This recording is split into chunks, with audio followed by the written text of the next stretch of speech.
Staten Island's hospitals, they're taking on an influx of patients. Staffing those facilities has become very problematic. Last night, the borough president tweeted out the chase for staffing help for Staten Island's hospitals is on again, albeit right now, not at the level of these horrific days earlier in the COVID pandemic back in April. So what's next in controlling the spread? Here with us right now with an update, Staten Island Borough President James Otto. Good morning to you, Mr. Otto. Thanks for being here. Good morning. Thank you for having me back.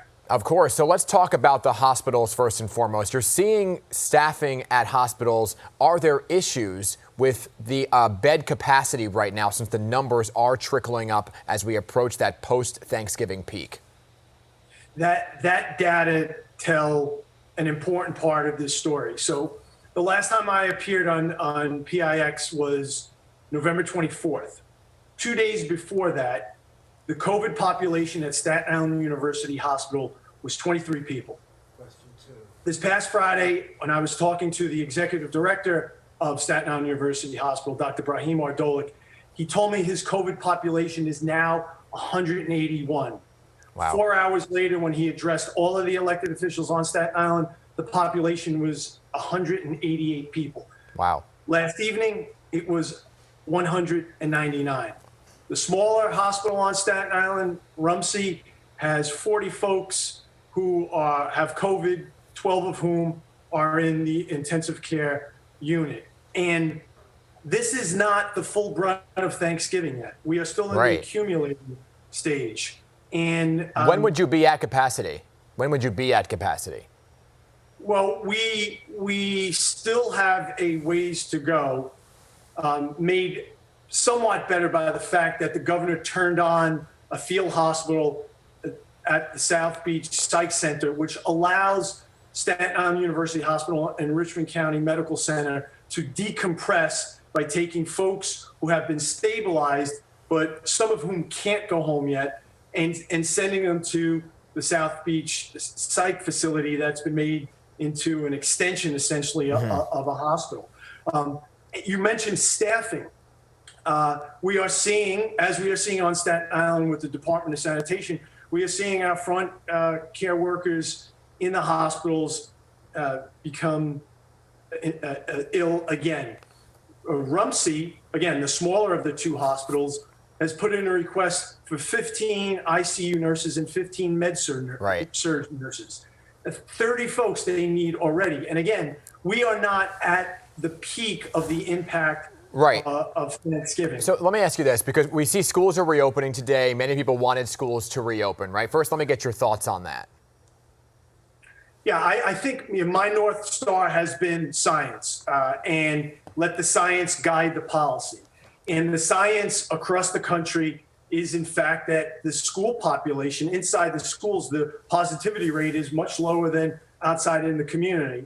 And we are losing so much. These kids are losing so much. And to whatever degree we can keep schools open and while keeping everyone safe, I think we need to try that. And I think it's taken everybody by surprise how well we have done in terms of the positivity rates in the schools. So we got to keep them open as long as we can. And that's why it's so important for Staten Islanders to step up, as fatigued as they are, and continue to do what the best scientists and medical experts in the world say, and that's wear the mask and socially distance. So let me ask you this then, because it seems like on Staten Island there may be a bit of a divide then about not only mask wearing, but some businesses that are shut down, specifically the Max Public House, which has been open and closed a number of times. We're seeing this. We're seeing people come out together to rally around Max. They're not wearing masks. How do you bridge this divide of mask wearing? And also, what are your thoughts about the specific establishment that keeps opening and closing?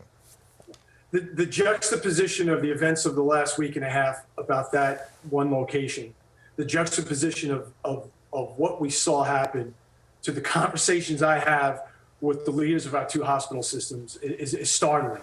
There's an incredible divide. The frustration, dare I say, the desperation of small business owners are real, but what we saw unfold for the last week and a half has helped no one. It hasn't helped that institution. It has helped no hospital or no restaurant or small business on Staten Island. And it's hurt Staten Island in the eyes of the rest of New York City, and it is damaging. Listen, you lose me with autonomous zone. There's no such thing. Whether you're in Seattle, you're in City Hall Park, or in front of a bar in Staten Island, there's no such thing. We don't get to pick and choose. And while there are legitimate, genuine arguments to be made how there has not been that level of urgency needed on every level of government to help these folks, you can't go out and engage in the behavior that we saw. It only brings about the very restrictions that you're bristling at. And lastly, and first off, let me just say this: nobody wants to see a small business closed. They're the lifeline of these communities. So I do understand the pain they're going through. We only have 20 seconds left. How do you bring the community together when there is such a divide right now about so many things regarding coronavirus? I wish I had an answer to that. If truth and facts and science and conversation itself keeps inflaming, I don't know where that leaves you, but I'm just going to continue to follow the science and echo what science says and hope that at some point the message finally sinks in. Understood. Borough President James Otto, thank you for being here this morning. Do appreciate your time and the update on the hospital numbers. Stay safe to you. Thank you. S. Oddo leder for republikanerne i New York. Dette hva han mener blir kjernesakene for partiet sitt i valgkampen. The Republican members tend to be more conservative, more fiscally conservative. We like to spend less. We like to tax less. We tend to be very tough on crime. What will your candidates do for the lapse? I'm sorry? You know the lapse in the north. The small guys with the strange hats who drink a lot and have this rope that they catch reindeer with.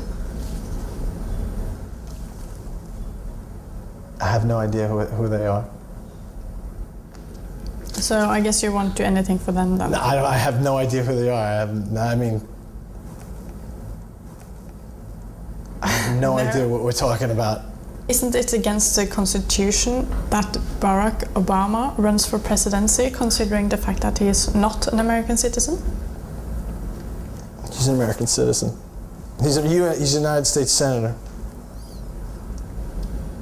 But I read somewhere that he's African American. So African Americans are citizens of this country. All right, that's good to know. Can you say a little bit more about the Democrats? Do you really think that Hillary stands a chance after that embarrassing incident with the cigar? Hey, Chris?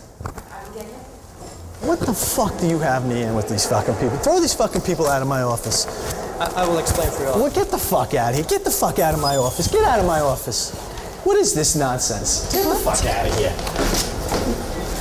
Get out of here. Get out of my office. Mr. Alder, let me explain. Get out of my office. Hillary Clinton cigar, Barack Obama. Get the fuck out of my office. What is this? You think I got time to waste for this bullshit? Get out of my office before I throw you the fuck out of my office and I take your cameras and I throw them out the fucking window. Alright? I don't know what kind of fucking game you're playing, but that's not the game I fucking play. Alright? You're gonna ask me about Hillary fucking Clinton and I said, get the fuck out of my office before I beat the fucking shit out of you right now. Get your shit, get the fuck out of my office. Go, now. If truth and facts and science and conversation itself keeps inflaming, I don't know where that leaves you, but I'm just going to continue to follow the science and echo what science says and hope that at some point the message finally sinks in. Understood. Borough President James Otto, thank you for being here this morning. Do appreciate your time and the update on the hospital numbers. Stay safe to you. Thank you. Get the fuck out of my office before I beat the fucking shit out of you right now. Get your shit, get the fuck out of my office.